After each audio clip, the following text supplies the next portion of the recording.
नमस्कार, सुप्रभात। आज मैं आप सबसे कुछ खास बातों पे बात करने जा रहा हूँ। वस्तुतः हमारा जो मस्तिष्क है वह सकारात्मक विचारों और नकारात्मक विचारों का भंडार है।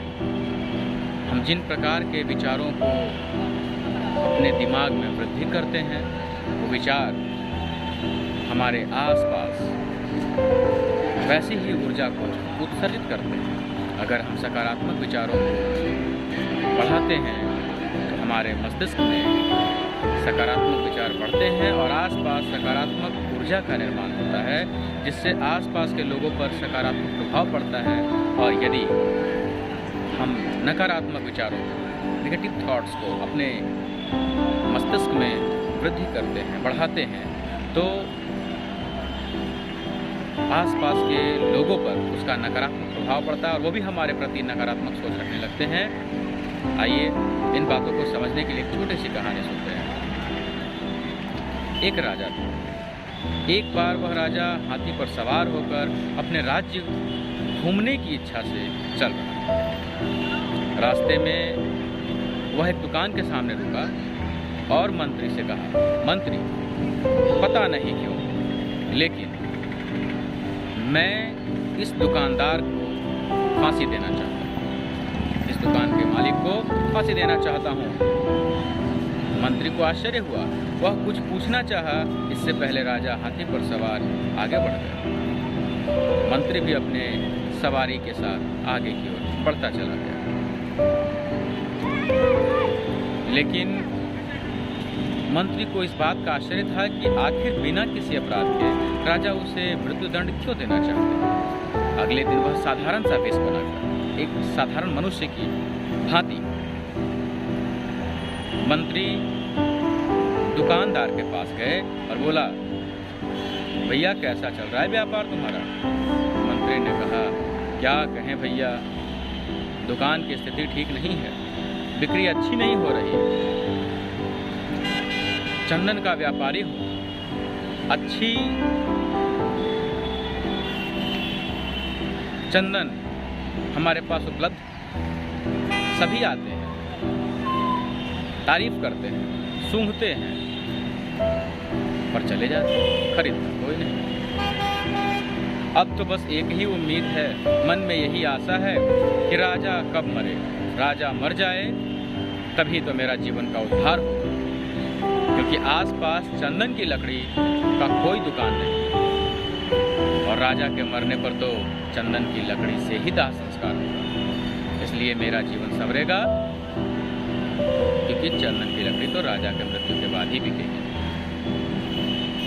मंत्री कुछ देर तक सोचता रहा। उसे समझ में आ गया कि अच्छा, इसके मस्तिष्क में जो नकारात्मक विचार आ रहे थे, उसी नकारात्मक विचारों की ऊर्जा उसके आसपास फैल रही थी और जब राजा यहाँ से गुजरे उनके दिमाग में भी उन नकारात्मक ऊर्जा का प्रभाव पड़ा और इसीलिए नकारात्मक विचार उनके मस्तिष्क में आए। वह रुके और उसे फांसी देने की इच्छा जगी।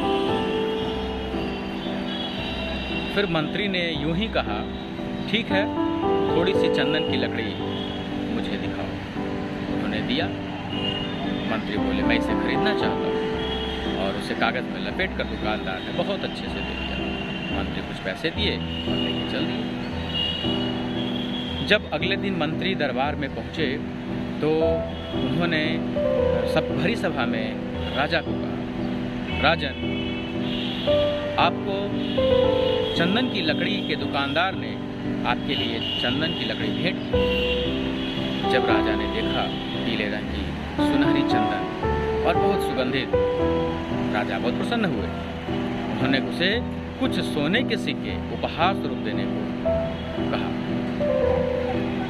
फिर राजा के मन में यह विचार आया, उसे पश्चाताप हुआ कि मैंने तो बेकार में ही उसे मृत्युदंड देने की बात सोची, कितना गलत हुआ, उसने मेरे लिए उपहार भेजा। और फिर अगले दिन जब मंत्री अपने सेवक के द्वारा उस दुकानदार को उन सोनों के सिक्के को पहुंचाए तो बहुत आश्चर्य हुआ, उसे खुशी का ठिकाना न रहा। दुकानदार बहुत प्रसन्न हुआ और अपने मन में बहुत पछतावा भी हुआ कि मैं बेकार में ही राजा के बारे में गलत सोचा, उनकी मृत्यु के बारे में कामना की। और इस प्रकार से वह हमेशा राजा का गुण गाता रहा। आप इस कहानी से क्या समझते हैं? हमारे मस्तिष्क में जो विचार उत्पन्न होते हैं, वही विचार आसपास उसी प्रकार के ऊर्जा का निर्माण करते हैं, उत्सर्जन करते हैं। और जैसे विचार हमारे मस्तिष्क में आएंगे, आसपास के लोगों पर उस ऊर्जा का प्रभाव पड़ेगा और वो भी उसी प्रकार के विचारों से प्रभावित हो जाएंगे। अतः हमेशा हमें मन में सकारात्मक विचार रखना चाहिए, जिससे हमारे आसपास के लोगों में सकारात्मक विचारों का प्रभाव पड़े, आसपास के लोगों पर सकारात्मक विचारों का प्रभाव।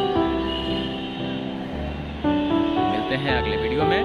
आप सब लोग ऐसे ही और वीडियो को चाहते हैं कुछ ज्ञानवर्धन के लिए, इस चैनल को सब्सक्राइब करें, लाइक करें, पूरा शेयर करें।